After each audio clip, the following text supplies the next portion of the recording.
And yes, indeed, it is, of course, an election year. And tomorrow will mark the beginning of the final weekend to register to vote in the upcoming national and provincial elections. The Electoral Commission of South Africa, often referred to as the Independent Electoral Commission or the IEC, is urging the public to take advantage of this opportunity at the almost 23,000 voting stations across the country. Now, the number of registered voters on the National Common Voters Roll is currently sitting at 26 million. And to tell us more about this, we're joined now by Glen Mashinini, who is the IEC's chairperson. Thanks so much for coming through. Oh, thank you, Sakina, for having us. And good morning to the listeners. I know as South Africans, we are procrastinators of note, but is this the final opportunity, or is there likely to be another window somewhere down the line? Not anymore. This is the final registration weekends. Remember, we had registration last year in preparation for these elections. So this is the second final. The resources that we have only enable us to actually have two registrations. So we urge all South Africans that this is your cup final opportunity to get your ticket to the final contestation of the 25 years of our democracy. So we urge all the South Africans to avail themselves. Firstly, those who are already registered, we urge them to come and check their details as to whether they are in compliance with the requirements from the Constitutional Court, which included the issue of the addresses, and so that they can be allocated to the appropriate voting district. We always review our voting districts based on the shifts in population numbers to enable more South Africans to have access to our VDs. So that information can change. We then urge that the South African public to come across. Then we also have the new voters. We are very much encouraging a higher participation rate, because that is important in determining what we'll say the legitimacy of those who are elected into office. So the higher the participation rate, the greater is the confidence that we hold as a country that the elected representative are legitimate in that office. And in this case, we've identified that largely the young people are the least represented in our voters' roll. Hence, also, the drive has been to push for the greater involvement and registration of the young people, especially those who are at the age of 18 to 19, as well as from the age of 20 to 29. Well, be it empirically or even anecdotally, do you know why there are fewer young people on the voters' roll? What seems to be the apprehension? Relatively, it's that we, as a country, perhaps we have a system that is a voluntary system. In other countries, it is compulsory when you come of age that you must register, you should vote. And if you don't do that, you get fined. Now, in South Africa, it's voluntary.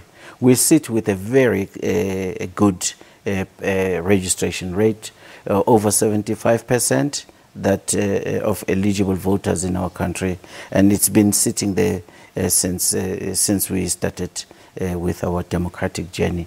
So relatively, it's a good voter registration levels. However, when we then break down the demographics, we then find that the people below the age of 30 are less represented than the other age groups. For example, those who are between the age of 18 to 19, it's only 16% of them that are eligible to vote that are registered.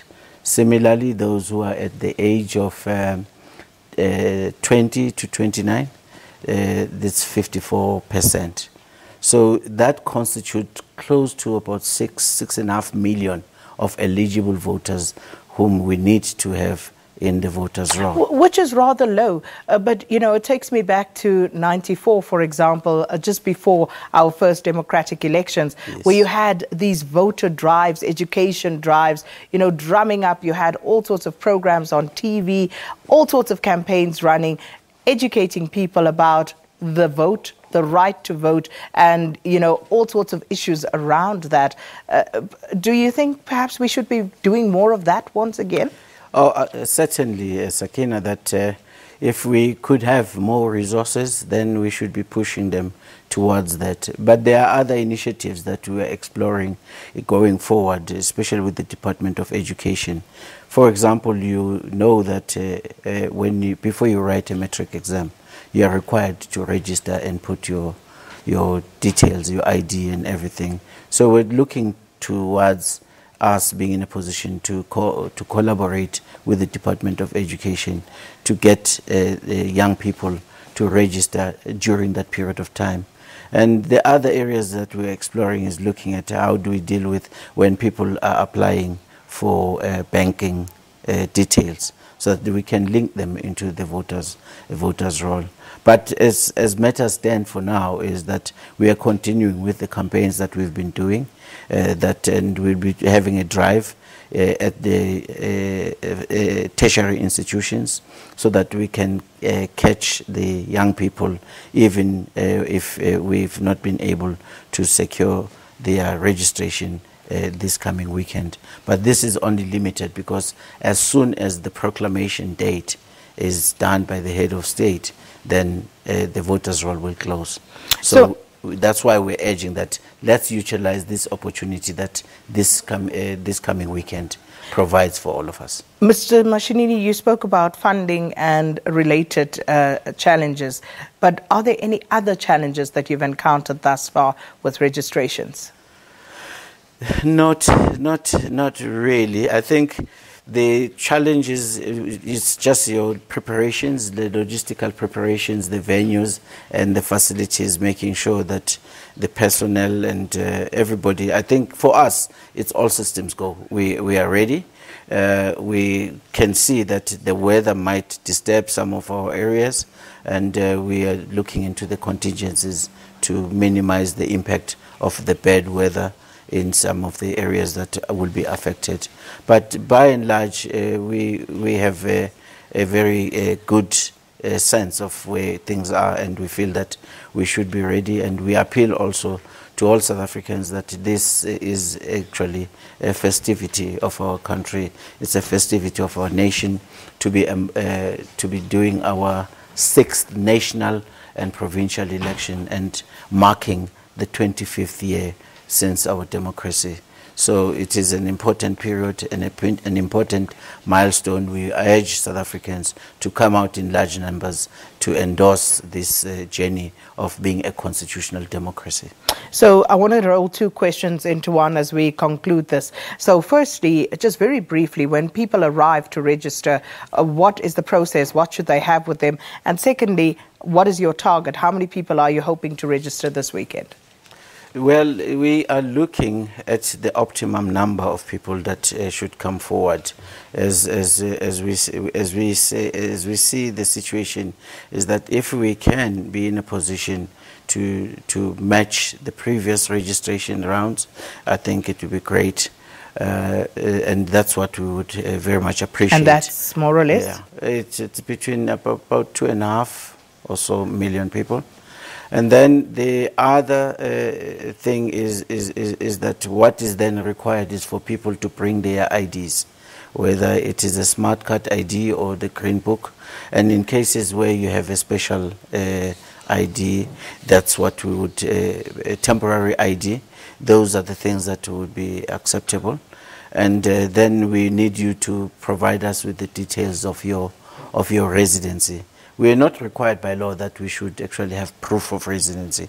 It is just sufficient that you provide your details and make sure that if you are already registered, you check if your details are sufficiently compliant. And that's largely what we're looking for,